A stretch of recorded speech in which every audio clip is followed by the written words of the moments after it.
प्रभु जी राधे राधे, आप सबको राधे राधे। आप सभी अच्छे होंगे, प्रसन्न होंगे और स्वस्थ होंगे। आज की कथा का प्रसंग बहुत ही सुंदर प्रसंग है। प्रसंग का नाम है चित्र का आंकलन। एक गांव की बात है। कथा का प्रसंग बहुत सुंदर है। जरा इसको गौर से सुनना और हृदय से सुनना और विचार करना। एक नगर में एक मंदिर था, कुटिया थी। उसके भीतर एक संत रहा करते थे, एक साधु रहा करते थे, भागों वस्त्र धारण किए हुए। और उसी नगर में रोड के इस साइड में एक बेश्या का कोठा था और रोड के इस साइड में वो मंदिर था, वो कुटिया थी। दोनों आमने सामने ही, थोड़ा ही फर्क होगा, ज्यादा से ज्यादा नहीं होगा तो 15, 20, 30 मीटर का दोनों में अंतर होगा, दूरी का। लेकिन अचानक एक दिन क्या हुआ, उस संत ने देह त्याग दिया और उधर जो कोठा था, जिस कोठे के इधर जो वैसे रहती थी, उसने भी अपने देह का त्याग कर दिया। यानी कि दोनों की मौत हुई तो एक ही दिन में दोनों की मौत हुई। उस बाबा की भी, उस साधु की भी, और जो कोठे के भीतर जो बेश्या थी उसकी मौत भी उसी दिन हुई जिस दिन उस महात्मा की मौत हुई। अब जैसे ही दोनों की आत्मा ऊपर यमलोक में पहुंची, इकट्ठे वहां पहुंचे, यमराज ने चित्रगुप्त से कहा कि जरा इनका दोनों का बही खाता चेक करके इनको अपने अपने स्थानों पे भेजो। अच्छा कर्म किया है तो उसे स्वर्ग में भेजिए और बुरे कर्म किए हैं तो नरक में भेजिए। अब वैसे तो जानती है कि मेरा कार्य क्या है, मैं तो दूसरे के को सुख देने के लिए अपने शरीर को उनके आगे अर्पण कर देती हूँ और वो अपना शरीर मेरे प्रति अर्पण कर देते हैं, तो मुझे तो अवश्य ही नरक मिलेगा। और वो साधु जो मेरे सामने रहता था कुटिया में, जो उस मंदिर में जो भजन कीर्तन करता था, उसे तो अवश्य स्वर्ग मिलेगा। चित्रगुप्त ने बही खाता खोला, देखा सब कुछ हुआ। यमदूतों को आदेश दे दिया गया कि इस बेश्या को ऐसा करिए कि इसको स्वर्ग में भेज दीजिए और इस बाबा को नरक में भेज दीजिए। यमदूत बड़े विचार करने लगे कि चित्रगुप्त से कोई भूल हो गई।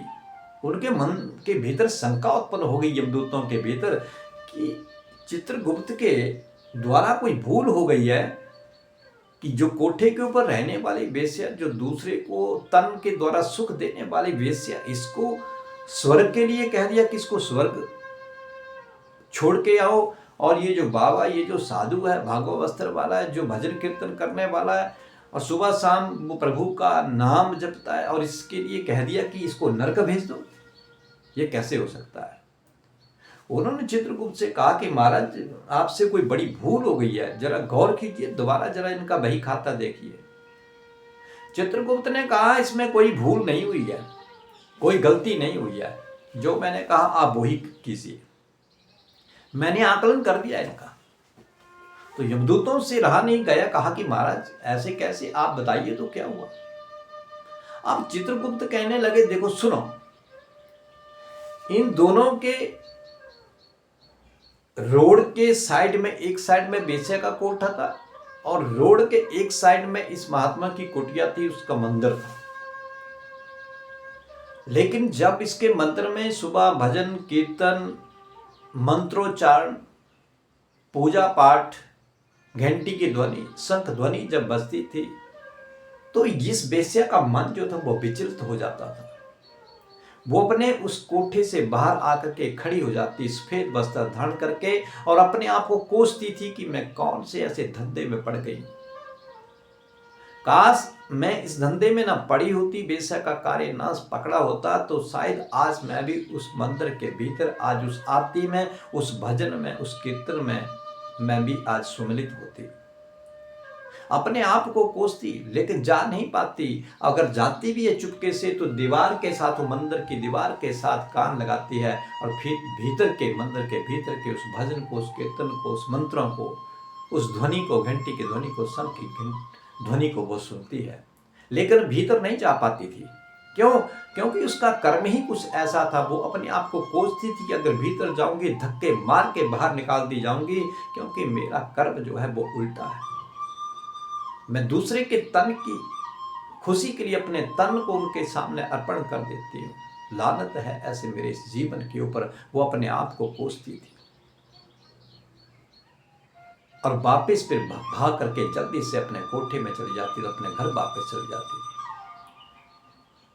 लेकिन ये दूसरी तरफ जो ये साधु है, ये जो संत है, जिसने अभागों वस्त्र धारण किए, जो पूजा पाठ करता है, भजन कीर्तन करता है, लेकिन जब दोपहर का समय होता है, शाम का समय होता है, जब उस वेश्या के कोठे के ऊपर वो मधुर संगीत बजता है, वो भजन नहीं, वो कीर्तन नहीं, वहाँ पे दूसरे गाने बजाने होते हैं, नाच गाना होता है, उस वेश्या को देखने के लिए बहुत से लोग बाहर से आते हैं, मौज मस्ती करते हैं, तो साधु का मन विचलित हो जाता है उस ध्वनि को सुन करके, उस संगीत को सुन करके, कि कहाँ मैं साधु बन बैठा, कहाँ मैंने भागों वस्त्र धारण कर लिए, कहाँ मैं आज इस मंदिर के भीतर आकर के अपने आप को मैंने बंद कर लिया है, और इसके भीतर बैठ करके मैं आज उसके घर के भीतर, उस कोठे में भीतर वो मनुष्य आज मौज मस्ती कर रहे हैं, वो संगीत सुन रहे हैं, वो गाना बजाना कर रहे हैं, वो नाच गाना कर रहे हैं और मौज मस्ती करने हैं उस वैश्य के साथ, और मैं कहाँ फंस गया। उसके चित्त के भीतर वो अपने आप को इस तरह से कोसता है, और वेश्या वहां पर अपने घर में अपने आप को इसलिए कोसती है कि मैंने कौन सा काम अपना लिया है, मैं कौन से उल्टे सीधे काम में पड़ गई हूँ, जो आज मैं भगवान के मंदिर से दूर हो गई, आज मैं उस भजन कीर्तन में शामिल नहीं हो सकती, आज मैं पूजा पाठ में शामिल नहीं हो सकती। और उधर वो साधु एक मंदिर में होते हुए, एक भगवान के मंदिर में घर में रहते हुए, और उसका चित्त कहाँ भटकता है, उस वेश्या के कोठे के पास जाने के लिए, कि कहाँ मैं साधु बन गया, कहाँ मैं मंत्रों में पड़ गया, कहाँ मैं भजन कीर्तन में पड़ गया, काश मैं अगर ये भागों वस्त्र धारण न किए होते, काश मैं साधु न बना होता, बाबा न बना होता, तो आज मैं उस वेश्या के कोठे पे होता, और आज मैं उन गानों को सुनता, गाना बजाना करता, मौज मस्ती करता, उस वेश्या के साथ रहता। इसलिए चित्रगुप्त ने यमदूतों से कहा, अब आप खुद ही सोचिए कि इसमें दोनों में से स्वर्ग के जाने लायक कौन है और नरक के जाने लायक कौन है।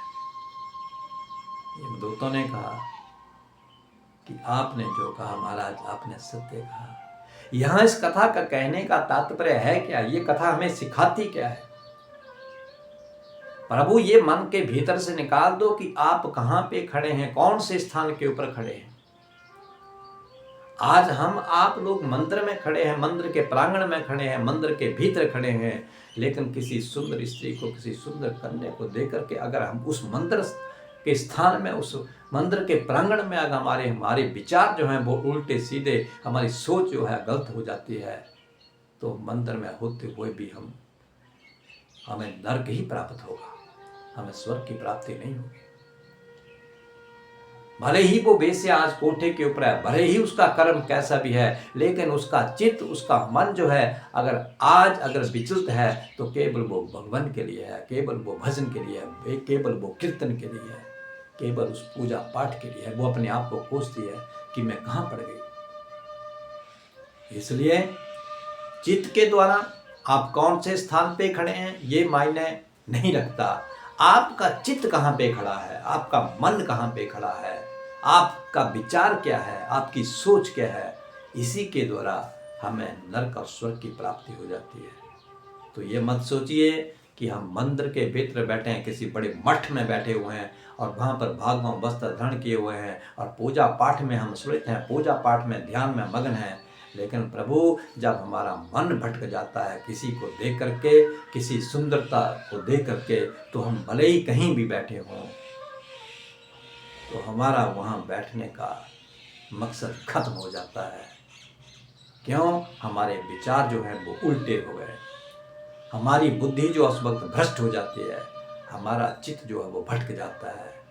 तो फिर प्रभु वो मायने नहीं रखता कि हम हैं कहाँ पे। इसलिए भले ही आप कोई भी कर्म करते हैं, कैसा भी कर्म करते हैं, प्रभु ने हमें सौंपा है, हमें ये कर्म करना है, उस कर्म के भीतर हम पड़े हुए हैं, लेकिन उस कर्म में करते हुए, उस कर्म को करते हुए भी अगर हमारा चित्त जो है, अगर हमारा मन जो है उन प्रभु के चरणों में होगा, उस हरि के चरणों में होगा, तो वो कार्य जो है वो गलत भले ही हम कर रहे हैं, लेकिन हमें अंत समय उस प्रभु का सानिध्य ही प्राप्त होगा।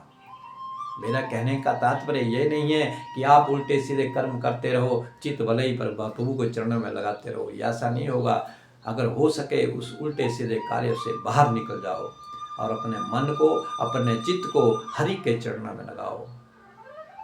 तो ऐसा ना हो भले ही आप मंदिर के प्रांगण में बैठे हो, भले ही आप कहीं भी सुंदर स्थान पे बैठे हैं, तीर्थों में गए हुए हैं, स्नान करने हरिद्वार गंगा में गए हों, काशी में बैठे हैं, लेकिन हमारा चित्त अगर उल्टे सीधे कामों में पड़ा हुआ है, दूसरी औरतों के प्रति हमारा मन जो है विचलित हो जाता है, तो हमारा इन तीर्थों के भीतर जाना, हमारा मंदिरों में जाना, हमारा ये सारा बेकार हो जाता है।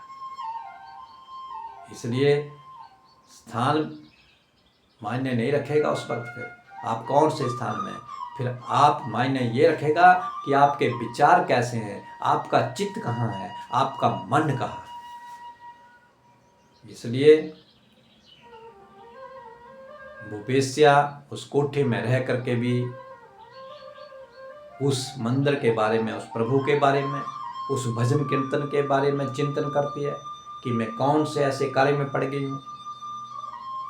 लेकिन वो दूसरी तरफ वो उस मंदिर में बैठ करके, उस भजन कीर्तन के भीतर बैठ करके, उस मंदिर के प्रांगण में रहते हुए भी उस बाबा के, उस साधु की, उस संत की चित्त जो है वो वेश्या की तरफ भटका हुआ है। तो अब आप खुद बताइए, नरक किसको मिलेगा और स्वर्ग किसे मिलेगा? केवल हमारे चित्त के द्वारा, हमारे विचारों के द्वारा ही हमें नरक और स्वर्ग की प्राप्ति हो जाती है। कर्म भले ही बड़ा छोटा हो जाए, अच्छा बुरा हो जाए, लेकिन अगर हम किसी भी कार्य को करते हैं, अगर मन लगा के करेंगे, तो उसी कर्म के भीतर हमें अच्छे की प्राप्ति भी हो जाएगी। भले ही वो वेश्या का कार्य करती थी, लेकिन उसका चित्त जो था, लेकिन उसका जो मन था वो उस प्रभु के प्रति था, उन भजनों के प्रति था। भले ही वो कार्य कौन भी कर रही थी, भले ही वो कार्य क्यों कर रही थी, क्योंकि वो भले ही वो मजबूर होगी उस कर्म को करने के लिए, लेकिन उसका चित्त, उसका मन केवल हरि के चरणों में था। इसीलिए मैं कहता हूँ, प्रभु अपने मन को साफ रखिए, अपने चित्त को साफ रखिए। भले ही कर्म कोई करते रहिए, लेकिन अपने मन को केवल प्रभु के चरणों में लगाइए, केवल हरि के चरणों में लगाइए, तो अवश्य आपको प्रभु की प्राप्ति होगी। और हो सके अगर उल्टे सीधे कार्यों में पड़े हों, उल्टे पुल्टे कर्म करते हों, तो उन कर्मों से आप किनारा कर लीजिए और केवल लोगों के भले के लिए अच्छा कार्य करें, अच्छा कर्म करें, जिसे हमें आने वाला समय जो है हमारा बेहतर हो सके।